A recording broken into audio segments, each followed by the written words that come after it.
Mais que s'est-il passé? Alors qu'on commence enfin à voir les résultats du confinement dans de nombreux pays, et voilà que Donald Trump nous divertit à nouveau de ses meilleures interventions.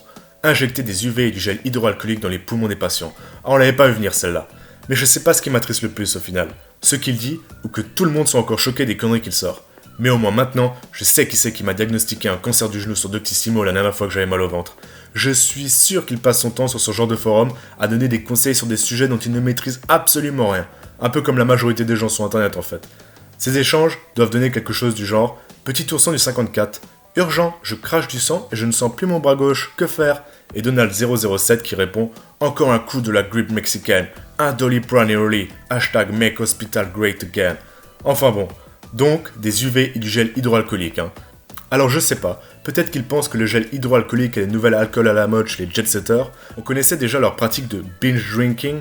Alors oui, on entend le mot binge drinking qu'à une seule occasion bien particulière, dans les enquêtes spéciales d'M6 les vendredis soirs entre 1h et 2h du matin. Vous savez, ces soirs où vous vous installez devant la télé en espérant éperdument que quelqu'un vous propose de sortir, sursautant à chaque fois que votre téléphone s'allume, alors que ce n'est qu'une énième notification pour vous dire que Jules Ferrand, qui vous a ajouté sur Instagram pour je ne sais quelle raison, a mis à jour sa story récemment. Mais je m'en fous putain! Jules Ferrand, ta vie ne m'intéresse pas! Ou alors, propose-moi d'aller me bourrer la gueule dehors, je sais pas. Enfin bon.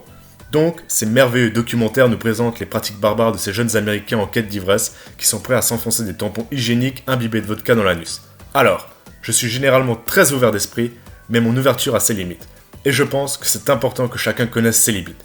Moi, par exemple, c'est de m'insérer une éponge pleine d'éthanol dans les fesses. À vous de voir où réside la vôtre. Enfin bon, de là à s'en mettre dans les poumons, je suis pas sûr. Alors voilà, peut-être que Donald a juste mal compris et souhaite simplement envoyer tous les Américains au solarium avec une margarita pour faire le plein d'UV et que son but c'est que tout le pays se retrouve aussi orange que lui, je sais pas.